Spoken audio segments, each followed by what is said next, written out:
Students, good afternoon. आज फिर आपके सामने अपने इस वीडियो में उपस्थित हैं नए टॉपिक के साथ, जो कि हमारा है क्लास। आप लोगों ने कल के वीडियो में सीखा है कि हमारे सेंटेंसेस के काइंड्स कौन कौन से होते हैं। तो हमने आपको समझाया था कि सेंटेंसेस के 3 काइंड्स होते हैं: सिंपल सेंटेंस, कॉम्प्लेक्स सेंटेंस और कंपाउंड सेंटेंस। और तीनों को 1 बाय 1 डिफाइन करके हमने आपको एग्जाम्पल सहित बताया था। और इसके बाद आपको आज ये जानना है कि क्लास क्या होते हैं और हम इनको कैसे पहचानेंगे कि कौन सा हमारा प्रिंसिपल क्लास है, कौन सा हमारा सबऑर्डिनेट क्लास है और कौन सा हमारा कोऑर्डिनेट क्लास है। तो there are 3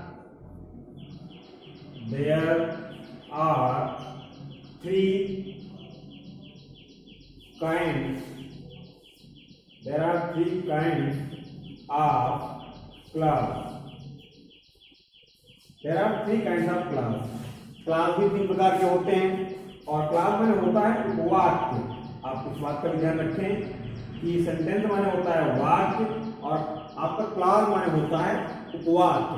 there are 3 kinds of class. Number 1 आपका होता है प्रिंसिपल क्लास। नंबर 1 आपका होता है प्रिंसिपल क्लास, माने हो जाएगा प्रधान उपवाक्य।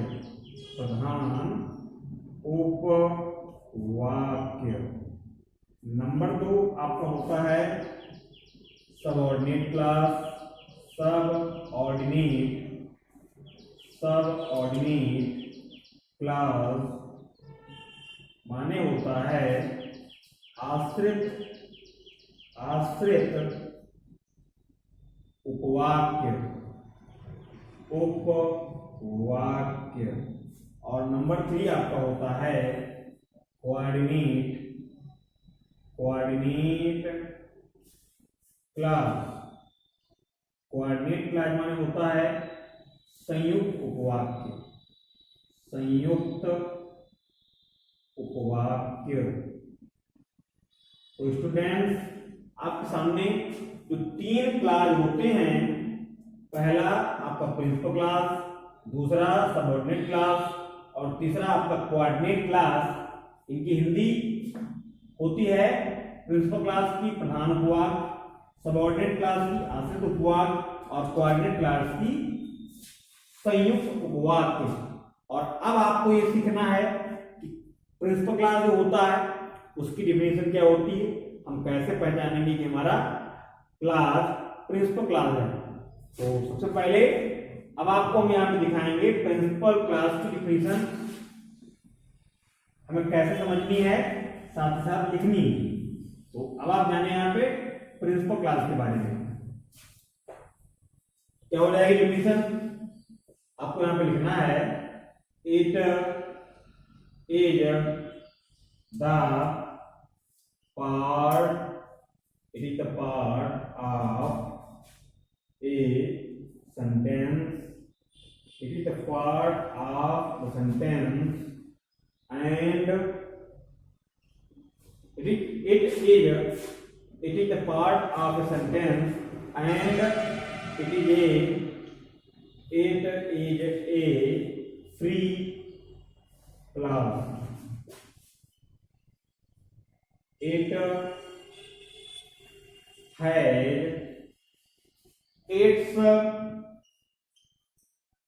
has its complete sense.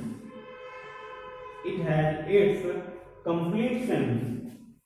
तो स्टूडेंट्स, प्रिंसिपल क्लास की डिफिनेशन आपके सामने हमने लिखी है कि it is the part of the sentence.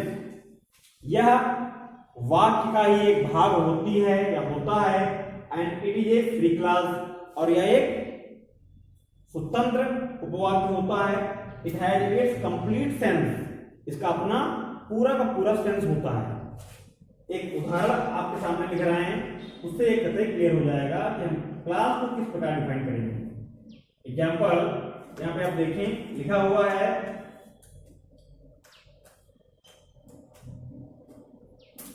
Raman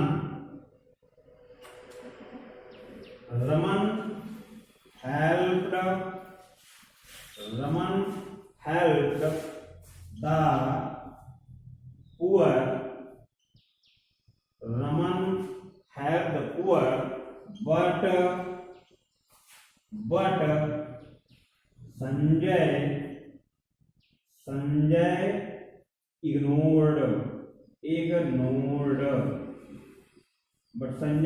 ignored.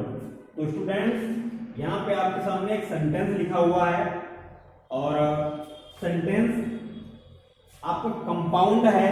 यदि आपसे पूछा जाए कि लिखा हुआ सेंटेंस कौन सा सेंटेंस है, तो सेंटेंस आपका कंपाउंड है, क्योंकि कोऑर्डिनेटिंग कंजंक्शन बट से जुड़ा हुआ है और दो क्लास जो है इसमें, पहला क्लास यहाँ से यहाँ तक, दूसरा क्लास यहाँ से यहाँ तक, दोनों के अपने अपने कंप्लीट सेंस हैं। और ऐसा होता है कंपाउंड सेंटेंस में। कंपाउंड सेंटेंस प्रिंसिपल क्लास और कोऑर्डिनेट क्लास से मिलकर बनते हैं। तो यहाँ पे लिखा है Raman helped the poor, Raman ने गरीबों की सहायता की, बट संजय इग्नोर्ड, लेकिन संजय ने अनदेखी कर दी। इग्नोर माने होता है अनदेखा कर देना, यानी रमन ने गरीबों की सहायता की लेकिन संजय ने अनदेखा कर दिया। तो स्टूडेंट यहाँ पे एक क्लास हमारा ये है रमन हेल्प्ड द पुअर और दूसरा क्लास हमारा ये है, बट संजय इग्नोर्ड, दूसरा क्लास हमारा ये है। तो यहाँ पे ये आपका है प्रिंसिपल क्लास कि रमन ने गरीबों की सहायता की, ये आपका प्रधान वाक्य है प्रिंसिपल क्लास, और ये आपका है कोऑर्डिनेट क्लास। तो आप यहाँ पे इस बात को समझ लें कि यदि हम सेंटेंस को केवल इतना लिख रहे हैं कि रमन हेल्प्ड द पुअर, तो भी इस क्लास का पूरा अपना कंप्लीट सेंस है। और यहाँ पे हम बट को अगर हटाते हैं और लिखते हैं संजय इग्नोर्ड, संजय ने अनदेखा कर दिया, तो भी अपना कंप्लीट सेंस है ये। लेकिन यहाँ पे ये कोऑर्डिनेट क्लास है और ये आपका प्रिंसिपल क्लास है। और इसके बाद एक सेंटेंस और हम लिखेंगे जिसमें आपको हम प्रिंसिपल क्लास अंडरलाइन करके दिखाएंगे। एग्जाम्पल नंबर 2 आप देखें। आप एग्जाम्पल नंबर 2 जैसे लिखा है Rajveer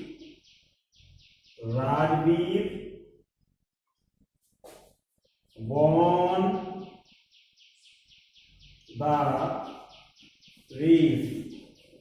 Rajveer won the race and all the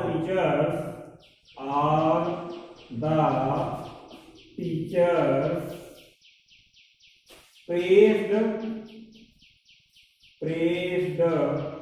him. Rajveer won the race and all the teachers praised him. Student लिखा हुआ सेंटेंस हमारा कंपाउंड सेंटेंस है, और जब इसके हम क्लासेस का क्लासिफिकेशन करेंगे तो इस सेंटेंस में दो क्लास हैं।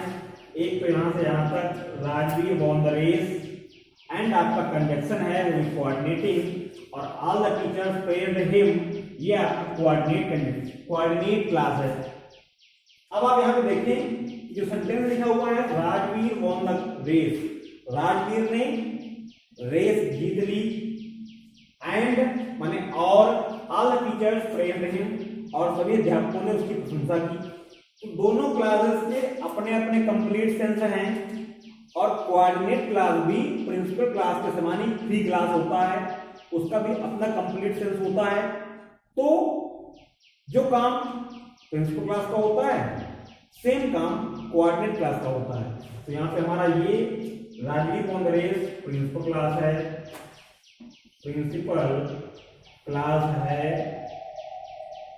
और all the teachers praised him, ये आपका कोऑर्डिनेट क्लास है, कोऑर्डिनेट क्लास। आप लोगों ने यहाँ पे समझा है कि प्रिंसिपल क्लास वास्तव में होता क्या है। और अब एक सेंटेंस हम आपको ऐसा लिख के दिखाएंगे जिसमें प्रिंसिपल क्लास पीछे होगा और कोऑर्डिनेट क्लास आगे हम आपको दिखाएंगे। एग्जाम्पल नंबर 3, जैसे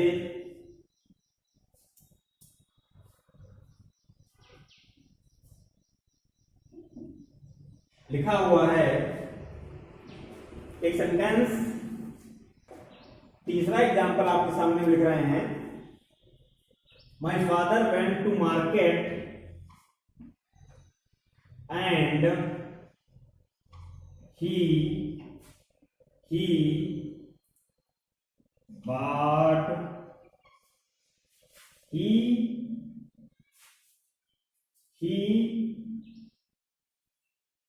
planned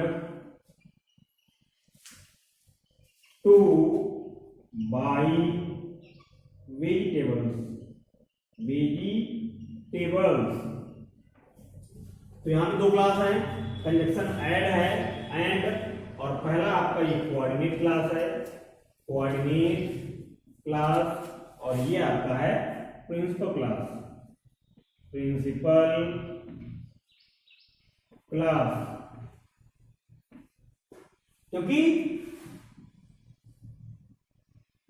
पिताजी बाजार गए और सब्जी खरीदने की योजना उनकी पहले से थी, तो वहां पे आपका प्रिंसिपल क्लास है और दूसरा आपका कोऑर्डिनेट क्लास है।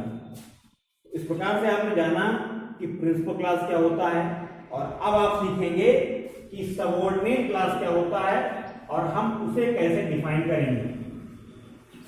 नंबर 2 आपको देखना है सबऑर्डिनेट क्लास।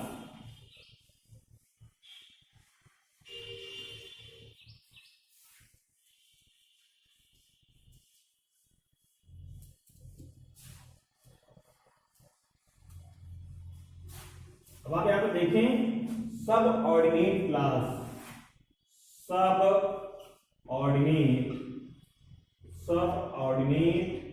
क्लास। तो इसकी डेफिनेशन हो जाएगी, it is not a free class, it is not a free class, it depends on principal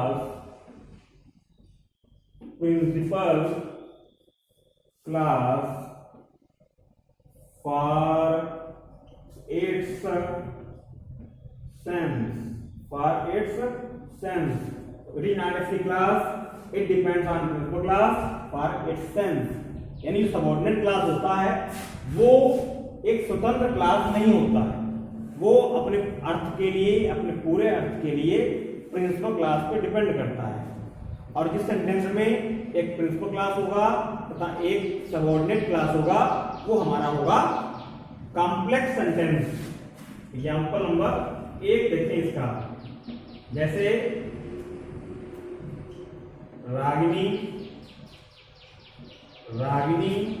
failed in the exam। Ragini failed in the exam because she did not work hard। Student यहाँ पे आप देखिए sentence लिखा हुआ है कि Ragini failed in the exam, Ragini परीक्षा में फेल हो गई। बिकॉज आपका कंजक्शन है सबऑर्डिनेटिंग, क्योंकि सी माने उसने डिड नॉट वर्क हार्ड, कठिन परिश्रम नहीं किया। तो कठिन परिश्रम करने का कारण ये है कि रागिनी परीक्षा में फेल हो गई, अर्थात एक क्लास दूसरे पे डिपेंड कर रहा है। रागिनी के फेल होने का कारण क्या है? रागिनी के फेल होने का कारण है उसका कठिन परिश्रम ना करना। तो सी डिड नॉट वर्क हार्ड आपका यहां पे प्रिंसिपल क्लास है, प्रिंसिपल क्लास है, और रागिनी फेल्ड ये आपका सबऑर्डिनेट क्लास है, सबऑर्डिनेट क्लास। अर्थात रागिनी ने कड़ी मेहनत नहीं की तभी वो फेल हो गई। एक क्लास दूसरे पे डिपेंड कर रहा है। जो सबऑर्डिनेट क्लास होगा उससे बना सेंटेंस निश्चित रूप से कॉम्प्लेक्स सेंटेंस होगा और एक क्लास दूसरे क्लास पे डिपेंड करेगा, ये आपको याद रखना है। और अब आप देखें एक और उदाहरण, एग्जांपल नंबर 2। जैसे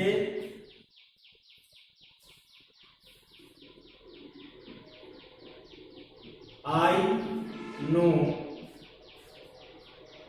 know the reason why she is weeping. I know the reason why she is weeping. ये सेंटेंस लिखा हुआ है और ये भी आपका कॉम्प्लेक्स सेंटेंस है। Complex I know the reason, मैं जानता हूँ कारण, अर्थात मैं कारण जानता हूँ why she is weeping, कि वह क्यों रो रही है। यहाँ पे एक क्लास आपका ये है, दूसरा क्लास आपका ये है और दोनों क्लास एक दूसरे पर डिपेंड हैं।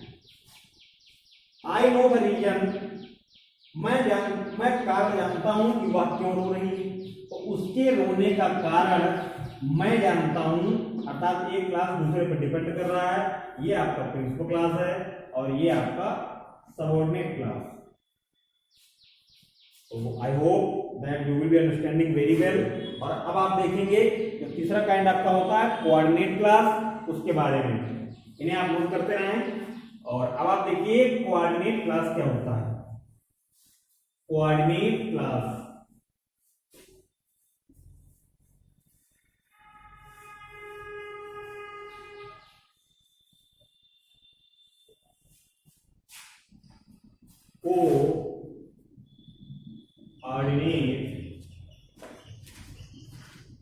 क्लास, तो it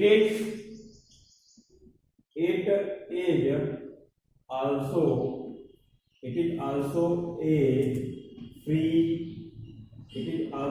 class.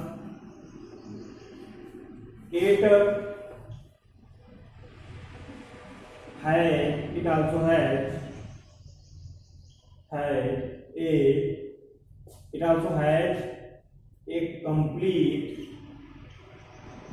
complete sense. तो स्टूडेंट्स, प्रिंसिपल क्लास के समान आपका कोऑर्डिनेट क्लास भी स्वतंत्र क्लास है, फ्री क्लास है। अर्थात स्वतंत्र क्लास, वो कोऑर्डिनेट क्लास और प्रिंसिपल क्लास बिल्कुल समान स्टेटस की क्लास है।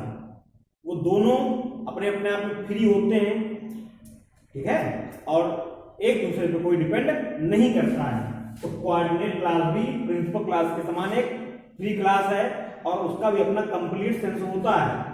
एग्जांपल आप यहां पे देखें नंबर 1, जैसे सुरेश बाट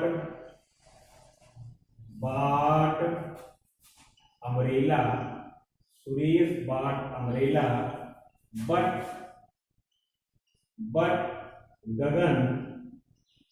गगन बाट ए hand watch.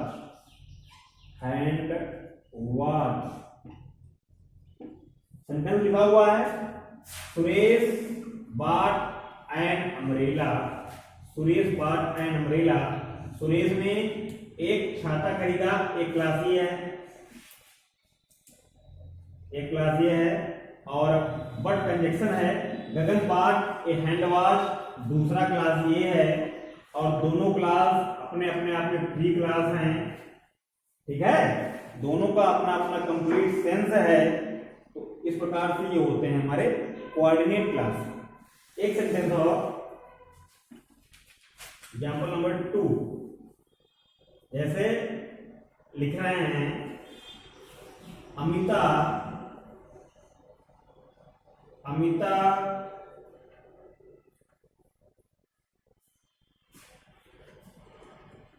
Amita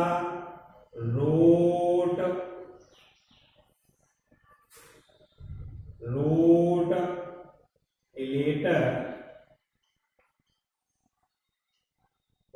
Amita wrote a letter to her friend,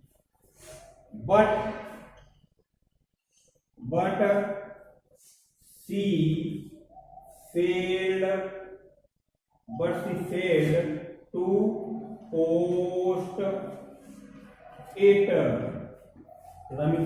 Amita wrote a letter to her friend, but she failed to post it. Amita wrote a letter to her friend. ये आपका है प्रिंसिपल क्लास, ये आपका है principal class, और but आपका conjunction है सी fail to post it, ये आपका है कोऑर्डिनेट क्लास स्टूडेंट। और दोनों क्लास अपने अपने आप में फ्री हैं, ठीक है, कोऑर्डिनेट क्लास और दोनों का अपना अपना कंप्लीट सेंस है। आज आपने यहाँ पे देखा कि हमारे 3 प्रकार के क्लास होते हैं। नंबर 1 प्रिंसिपल क्लास माने प्रधान उपवाक, नंबर 2 सबऑर्डिनेट क्लास माने आश्रित उपवाक, और नंबर 3 आपका होता है कोऑर्डिनेट क्लास माने संयुक्त उपवाक। अर्थात प्रिंसिपल क्लास और कोऑर्डिनेट क्लास लगभग समान होते हैं। जो काम प्रिंसिपल क्लास का होता है वही काम कोऑर्डिनेट क्लास का होता है, और दोनों की डिफिनीशन भी लगभग समान होती हैं। और अंतर रहता है सबऑर्डिनेट क्लास में। सबऑर्डिनेट क्लास जिस सेंटेंस में प्रयोग होगा वो सेंटेंस बन जाएगा आपका कॉम्प्लेक्स सेंटेंस, और जिसमें 2 क्लास होंगे कोऑर्डिनेट और प्रिंसिपल क्लास, वो आपका बनता है कंपाउंड, और जिसमें केवल एक सिंगल फाइनाइट वर्ब होगी वो होगा आपका सिंपल सेंटेंस। ये सब बातें आप पहले ही पढ़ चुके हैं। आशा है कि हमारे द्वारा आज पढ़ाया गया टॉपिक आपको अच्छी प्रकार समझ में आया होगा, और यदि कोई समस्या इसमें रह जाती है तो आप लोग कमेंट करें, आपकी समस्या को समाधान करने का प्रयास किया जाएगा। और जो डेली आप होमवर्क कर रहे हैं रेगुलर, उसमें आपने जितनी भी एक्सरसाइज की हैं वो तो अच्छी बात है, और अब आपको एक्सरसाइज रीऑर्डरिंग के चैप्टर में करनी है। पेज नंबर, यहाँ पे होमवर्क लिखे दे रहे हैं, होमवर्क आपको एक्सरसाइज करनी है। पेज नंबर आपका है, यहाँ पे टॉपिक डाले दे रहे हैं, टॉपिक है आपका रीऑर्डरिंग, और पेज नंबर आपका है, पेज नंबर है 29, 30। एक्सरसाइज आपकी हैं, एक्सरसाइज आपकी हैं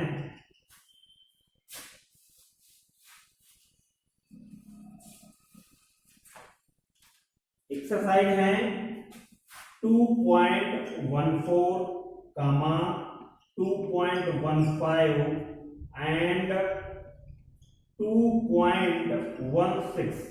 ये एक्सरसाइज आपको करनी है रीऑर्डरिंग के चैप्टर में आज। अगर आप लोगों ने एक्सरसाइज को हल किया है फिर भी दोबारा आपको इनका रिवीजन करना है, इसे मिस नहीं करना है, दोबारा फिर इनका रिवीजन करें, और होमवर्क अपना अच्छी प्रकार डेली करें। स्कूल खुलने पर आपका होमवर्क देखा जरूर जाएगा। और एक चीज और, आपको याद करने के लिए भी कुछ ना कुछ काम दिया जा रहा है। कल आपको हमने फर्स्ट में 5 क्वेश्चन दिए थे याद करने के लिए, रिवीजन करने के लिए, और उसके जो आगे के क्वेश्चन हैं उसमें से आपको 4 क्वेश्चन और याद करने हैं, साथ साथ जो पीछे वाले 5 क्वेश्चन हैं उन्हें आपको दोहराना भी है।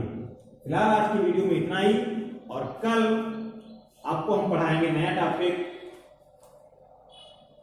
Direct indirect speech. कल आपका डायरेक्ट और इनडायरेक्ट स्पीच शुरू करेंगे।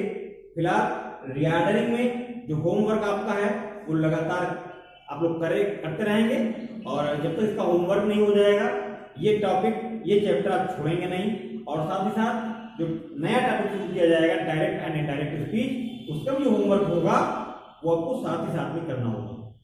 और तब तक के लिए आप लोगों को ढेर सारी शुभकामनाएं। आप लोग स्वस्थ रहें, प्रसन्न रहें, अच्छी प्रकार अपनी पढ़ाई करते रहें। और तो एक बात और कहना चाहेंगे कि keep on your studies regularly. Till then bye bye.